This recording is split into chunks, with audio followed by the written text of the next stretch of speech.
Hello everybody, Roger here, and welcome back to Automation, and welcome back to the Vector Automotive Challenge. So we're on to our third car here in the year of 1990. So we've built, let's look at our standing lineup. We have the Vector Cigaro, which I will say differently every time I say it, which was our Toyota Camry competitor. And we have our Vector Axis, which is our Toyota Celica slash two-seat coupe kind of competitor. Or sorry, 2+2 coupe kind of competitor. Cigaro is obviously kind of just the normal sedan. Now I have it worked out in my brain that I'm going to do a first year lineup of 4 cars. We have 2 pretty mundane cars here to start with. Your average kind of family sedan and your average kind of everyday sports car, or just coupe basically. It's not even a sports car in every sense of the word. So in 1990, the sports car industry is pretty interesting. You have the American manufacturers, which are kind of holding out on really pushing any boundaries at this point. The Fox Body Mustang is doing very well with a 4-cylinder kind of baseline with a high-performance model with the 5.0, you know, and there's a lot of in-between there, but it had a very nice, simple approach to being a sports car. It could be modded into many different platforms, and moving on to today, it's still a very popular platform to do a multitude of things with: road racing, obviously drag racing. It was just pure basic, as muscle car as you could get in the 90s. On the other side, you had the GM lineup, the Firebird and the Camaro, which were not as popular. They're still very highly modded today, but mostly just for the sake of drag racing. There was some road racing in there too, but it wasn't as popular of a car. It was a little older school in the technology front, and it was heavier. It just didn't quite have as much appeal as that early 90s Mustang had. And then you had all the Japanese manufacturers, which were just kind of breaking into that territory. Obviously they had all had sports cars, but now they were kind of pushing their sports cars a little bit further and almost pushing them into an exotic kind of territory. So let's say like the Nissan 300ZX, that was a very popular car, but only in the sense of what it was. It was not an everyman sports car. It was $27,000 for a Turbo Z in 1990. That is a lot of money, and not everybody could afford that. You know, you're a 30-year-old doing well, no kids, I want a sports car guy. It was probably going to lean more towards the Mustang or the Camaro. And our company, being fresh on the block here, one thing interesting. I am not claiming this company to be of any nationality. I've heard a couple people say that this weird decisions I've made for being an American car company, blah blah blah. I'm kind of imagining we're out of the scope of that for now. So pretend we're just out in the ocean building cars. That's why they rust so bad. No, but that's a different subject altogether. So we want to produce a sports car a little bit closer to the American manufacturers than, say, the Japanese manufacturers of this era. That's not personal preference. I certainly love early 90s Japanese cars. You all know that. It's just not where I think our company should be trying to break into that territory just yet. So that leaves what to build for our competitor. And I went back and forth and decided to go with the 1990 Chevrolet Camaro Iroc-Z 28. So instead of picking the base model like I have in the previous episodes here, I'm going to go for kind of the top of the line Camaro of that of the year 1990. And I did that because I kind of want to break out of the mundane. We've been sticking pretty vanilla with our builds here, so let's try and do something a little bit different. So I'm going to try and basically blitz through this, building the Camaro, that is, because I have already done this engine before, back in the American Engine Recreation Series. Front suspension is debatable. If you look at them, it doesn't look like either of these, but it's closer to an A-arm setup than it is a McPherson strut. It would actually have just the shock coming up, and this A-arm, if you will, is not connected to the wheel hub. It is just containing the coil spring. It's actually very similar to the solid axle coil rear suspension that we will be using. So it looks more like this, where the coil spring and the shock are completely separate. Again, that's kind of an old school setup, but this, it's a toss-up, but I look at this and it says the weight is average and the off-road ability is low and stuff like that. And it sounds right to me, so that's that's what I'm going with. Alright, body shell. Oh, we have stumbled upon some kind of very interesting graphical glitch. Okay, apparently we're building a steamroller this episode. Steamroller episode. Interesting. I don't know why that has happened. Let's see. Oh, there it goes. So apparently if you go up too far into the body removal, that happens. No, if you put all the body parts on there, if the wheels are on there, that happens. Okay. Well, let's ignore that. Wheelbase-wise, the Camaro was about 101 inches. So let's look for something close that will fit the engine we need. That one's close. It's kind of a weird body shell, but looks do not matter. Do not matter at all for the purpose of this. So, even though it is bizarre looking for a Camaro, yep, that's a Camaro. Just remember, these are the analogs, so they do not matter at all. So I just throw a vent on there, or a grill, I should say. And make sure it's big enough to support the engine that it will have. That seems like it should be plenty, and really that is all I need. So this will be our Camaro Iroc-Z analog. Alright, now we'll turn it into a model. It is, of course, rear-wheel drive. Choose the engine. We'll have to build it.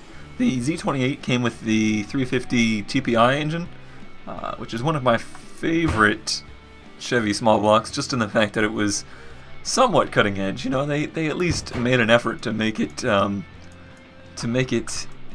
not super high-tech, but they were trying. They were doing something. They put multi-point fuel injection on there, and were tuning the intake runner to try and get a perfect mix into the cylinders, and yeah, that's all I'm going to say is that they were trying.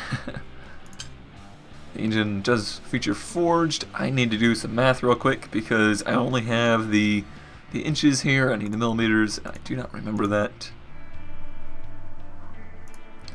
Alright, there we go, 101.6 to 88.4 in stroke. We have to bump the year down to 1990, but I already know we're going to go up to 92 to get the intake. It is a push rod with cast iron heads. Only the Corvette's got the aluminum heads. It's 9.5 to 1 compression. We'll leave the cam profile as it is for now. Actually, aspirated fuel system injection multi-point. It looks nothing like this, but doesn't matter. Regular unleaded. Wrenching it up. Fairly low RPM limit, 6,000 RPM. It's just got normal short cast headers. And usually a dual exhaust of about 2.5 inches. Or, sorry, 2.25 inches, not 2.5. A three-way cap for 1990, which is what all the emissions equipment is really what kind of killed these engines as far as their power output. So reverse flow and a straight through. Okay, so we are looking for 230 horsepower. That's right, 230 horsepower out of this small black V8 and 330 foot-pounds of torque.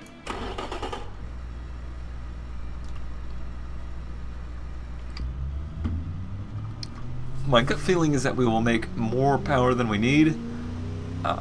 It's my understanding that these engines were very typically, too high on the rev limit there. It just didn't sound right. Valve float is occurring, yes, and it is knocking. Interesting. Okay, so we'll take some ignition timing away, and we will take this down to maybe 5,500. And I'm going to take a little cam profile. But yeah, like I was saying, these engines were typically underrated from the factory. Minimal modification, like fixing up or changing up the emissions equipment on them, putting a more free-flowing exhaust on them, stuff like that, and you'd find 50 horsepower right out of the showroom floor. So it's kind of like the situation we had with the GTR back when we were looking at that. The horsepower numbers are very, very inconsistent.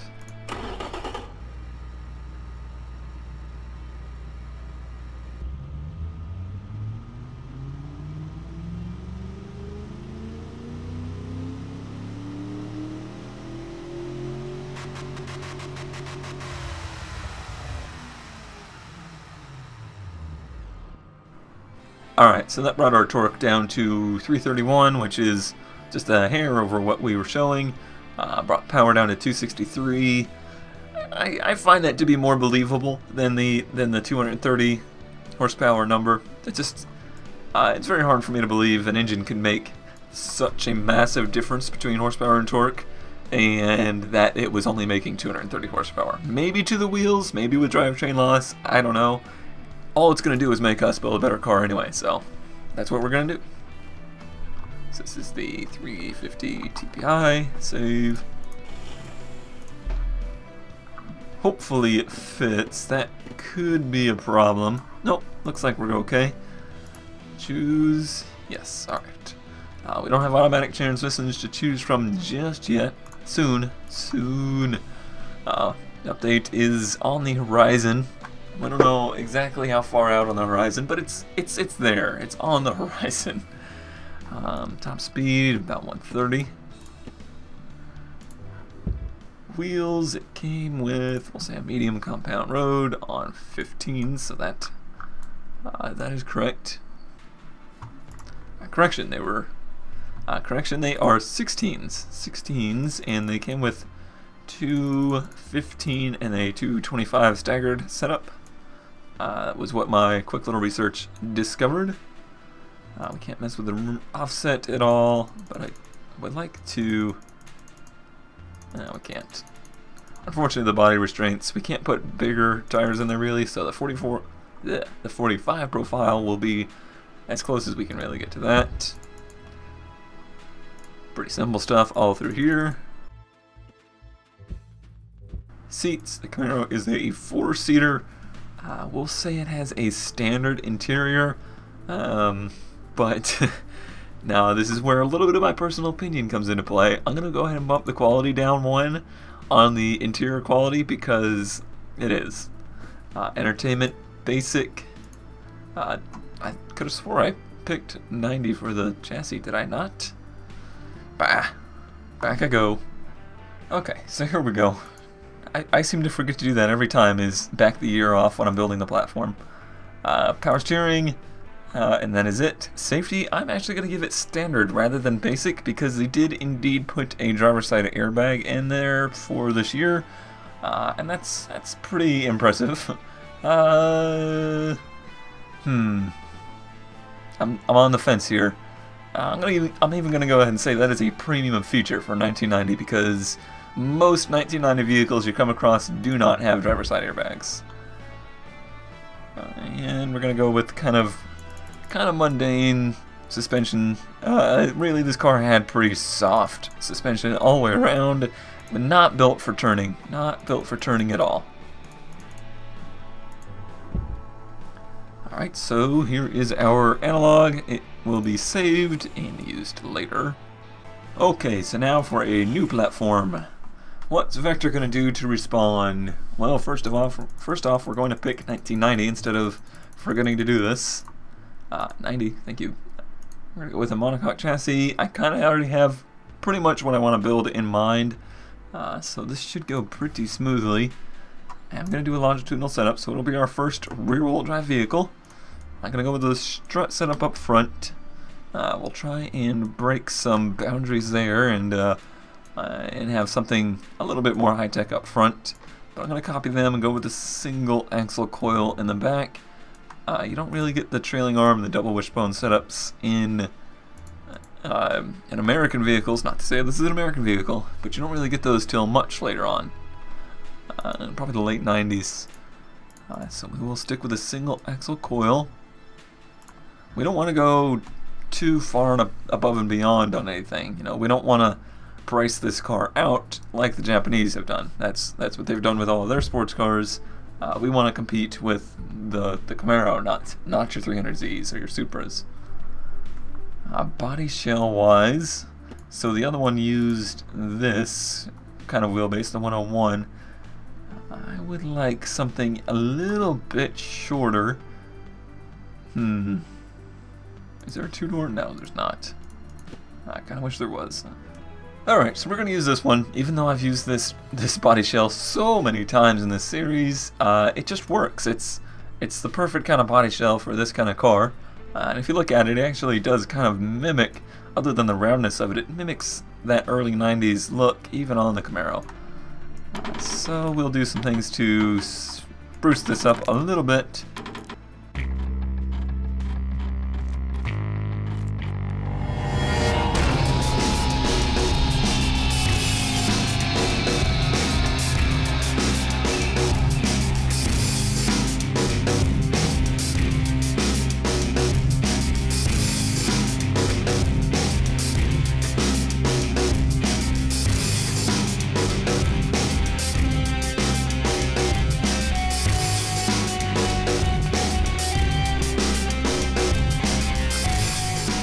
Alright, so not an earth-shattering design, but probably one of my favorite designs I've ever made in automation.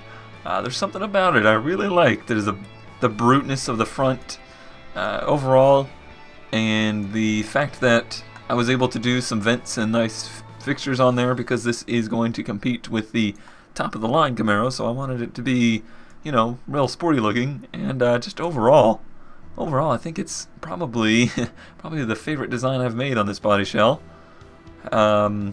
It will look better, I think, once we get wheels in there that fit. So, alright, so I already had a name picked out for this one. This is going to be the Vector Combat. Sounds aggressive, doesn't it? Matches that front end, staring down at you. I mean, it's not mean looking in the sense of like it has angry eyes or anything like that. It just looks very, very assertive, like, I'm going to run into you. Alright. So now we need to take that and move on to making a new model, which comes into the hardest part of this challenge, making an engine. Okay, so first off, we need to go back to 1990. And now it becomes interesting. We could go and just use a V8 just like GM's using. An old school V8 overhead valve. Nothing too fancy. And then on the flip side, you have the Japanese manufacturers, which are using like twin turbo V6s and twin turbo inline 6s and turbo inline 4s. And that's kind of what's pushing them, one of the things that's pushing them into that very, very expensive category. I want to go somewhere in the middle. So I am going to go with an inline 6 and follow the Japanese manufacturers a little bit there. But I'm going to go with a rather large displacement. 3-liter inline 6, which isn't unheard of by any means, but I want it to be pretty short-stroked because I want it to be high revving. Cast iron and cast connecting rods, yes. Forged because forged pistons will help a lot, and the Z28 featured them, so I don't feel too bad using them. On the top end, I'm not going to go with push rod. I'm going to go with dual overhead cam with 4 valves per cylinder. And an aluminum head, which will hurt our MTBF, but it's not too detrimental. I would like to kind of have a pretty high compression ratio and a very aggressive cam profile. Just going to hurt our drivability once again, but should help our sportiness. Chrome is a little too American. Let's go for red. Aspiration, naturally aspirated, fuel system, injection. Again, this is where we are very limited here at Vector because we have not developed multi-point EFI just yet. When we go to redo these models for the next, generation, 4 years down the road, 3 years down the road, whatever, we'll be able to use the multi-point. But in our first year, our startup year, we don't have that available. So I'm working around it, I'm working with it. Intake, we will try for a performance intake, and we'll say that's, because I put a cowl type of hood scoop on it, and we'll say it's kind of like a ram air cowl ram air setup thing. I'm gonna go with premium unleaded, which is kind of the mid-grade here. So although our car will probably be a little bit more expensive than the Camaro, it will kind of be a little bit more expensive to run as well, but still not as expensive as, say, the 300Z. So we're once again kind of aiming for the middle gap there. We'll get this up to a regular-ish number. And I want to go up to 7,000 on this just to see. We'll see if we can handle it. Exhaust-wise, we're going to go with a short cast. I don't think we could probably afford... Well, let me look at those numbers.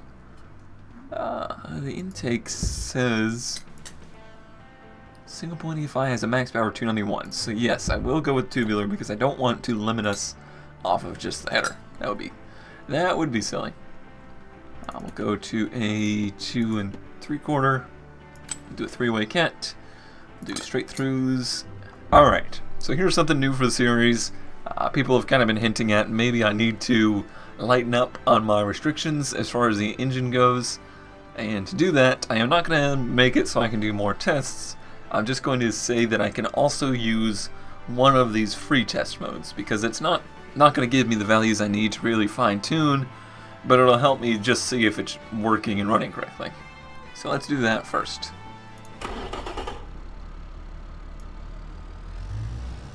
Biggest thing to see is if it is knocking, or if we are going to have issues going up to 7,000.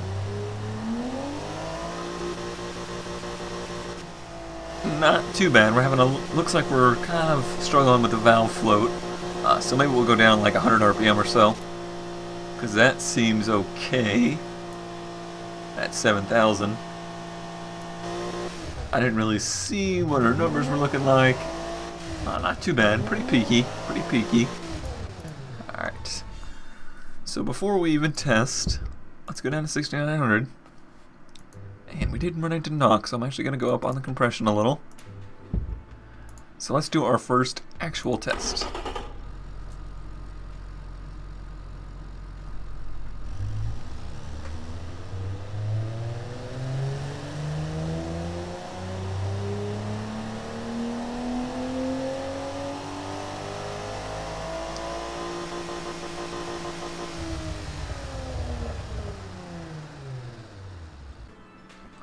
So first test, overall, pretty significantly less power than the Camaro. That's a little disappointing, but not overall surprising. We obviously have significantly less displacement, a little bit less technology with our intake, and no turbos to aid us. But we've got some room here in the fuel octane.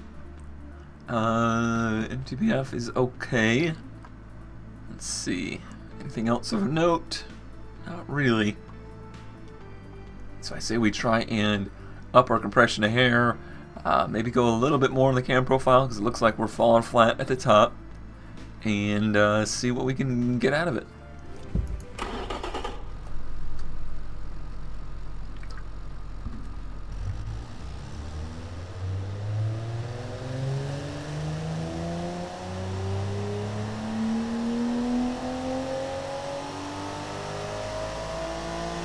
Alright, now we're talking 235 horsepower. That's a little bit more respectable. Closer to the Camaro. We still missed a little bit on fuel octane, but not too far. Other than that, I think it all looks really good. I'm encouraged by this, so this will be the... Alright, let's get a little creative on this one's naming. This will be the ZKLR30. There we go, and let's choose that one. Where did it go? Somewhere down here. There it is on the bottom. Choose engine. It does fit. That is good news. There it is. Good looking car. Good looking car. So we would go rear wheel drive. Oh, well, I didn't actually choose it, apparently. Choose? Maybe I did. I guess it shows up down here. Silly me. Alright, manual, single standard. We'll go again with the 5-speed, just like the Camaro. Our estimated top speed on this one is 159. That's a little bit lower than the Camaro was showing, but not dramatically so.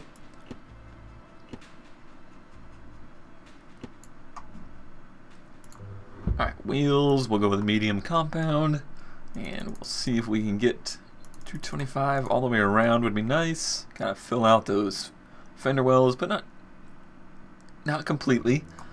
We'll go with 16s just like the Camaro.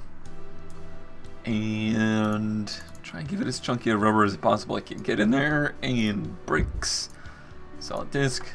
We're not going to go too crazy with this. We've already spent every little bit of money we could possibly shove into this car, so this stuff's going to suffer a little bit. And we'll say no aero on it. I'm actually going to say no downforce, even though we have a rear wing on there. So it will just be for show, basically. It will be a 4-seater. We'll do a standard interior with basic power steering and standard as well on safety. So we'll say that we aren't quite as cutting edge on the safety aspect and didn't put an airbag into ours. And to combat that, we have a little bit nicer of an interior, so our quality is up there. So hopefully we can make up some points with that. Our suspension's a little bit more high-tech, so hopefully it'll be a little bit quicker on the track, which will give us a little bit more prestige. We'll even stiffen up our suspension just a little bit, nothing too crazy. Still kind of in that same category of straight line speed, just without the big V8. Alrighty, so here is our stats. And it occurs to me now, I completely forgot something when I built the Camaro. So, uno momento, por favor. That's right, I forgot to say that the Camaro weighs 3,362 pounds. So we need to get that up there. We got a ways to go. Big ways to go. Okay, 3,300. I will say that's close enough. I have very conflicting numbers on that one as well. We have everything from 3,200 to 3,400. So 3,300 is a nice middle ground. Alright, now for the comparison. Alright, so I've loaded them up so they will be in comparison on here, and I don't have to do all the weird split screen stuff. So weight, we have 2634 on the Vector versus 3,300 on the Camaro, so that's a very significant difference. Weight distribution could be a little wrong on the Camaro, so because of the weird body shell we had to use, but 56.8 front, 43 rear versus ours is pretty neutral, 52.9 versus 47.1. Our top speed's a little bit lower, 141.8 to a 153. 0 to 60 time, yes!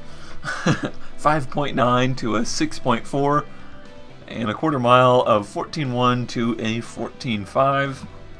And cornering is about the same. That's surprising. And we got better economy, so that's cool. That's even better. So although it costs a little bit more to run, you get a little bit more mileage out of it. Alright, let's look at the detail stats. Alright, our tameness, 25.8 to a 21.8 on the Camaro. So a nice 4 gap there. We're actually a little bit sportier.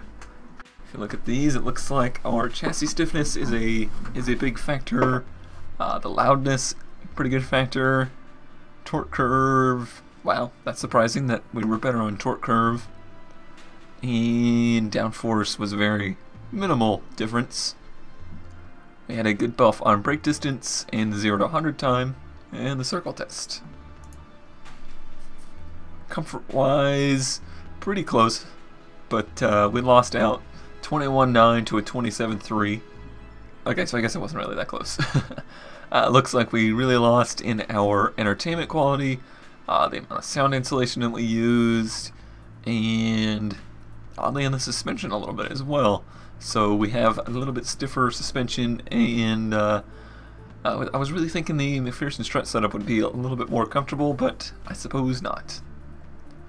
Prestige, I'm a little surprised we didn't get this Prestige the nod on that, but that is probably because of the engine. There's a big factor there. The overall capacity, and the footprint, a little bit, and the entertainment quality. Safety, oh, safety's gonna kill me again. I did not think that was gonna be such a big value. 23.7 to a 42, it's pretty much over right there. So, in cheaping out and putting more speed in the car and neglecting the airbags, we pretty much lost the test, I think.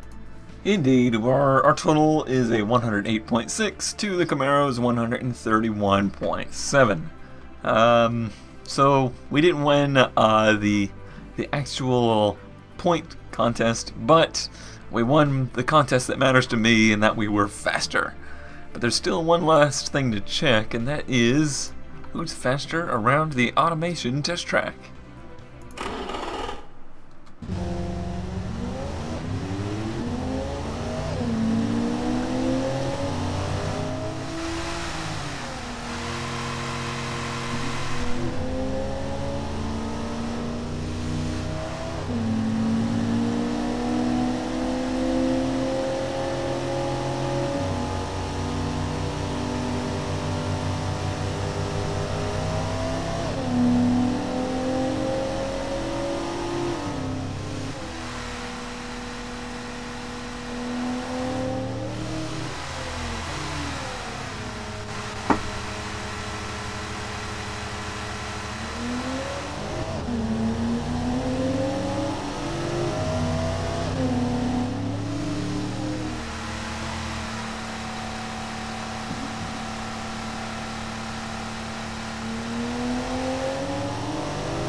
Alright, so in the end, we are indeed faster than the Camaro here, with a 162.5 versus a 158.7.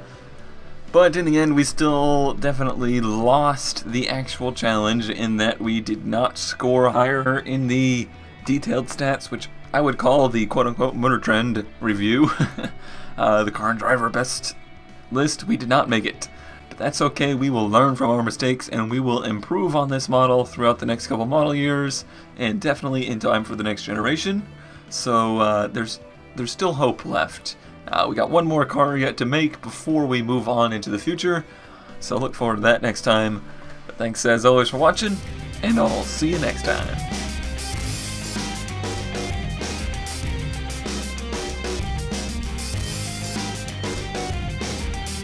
The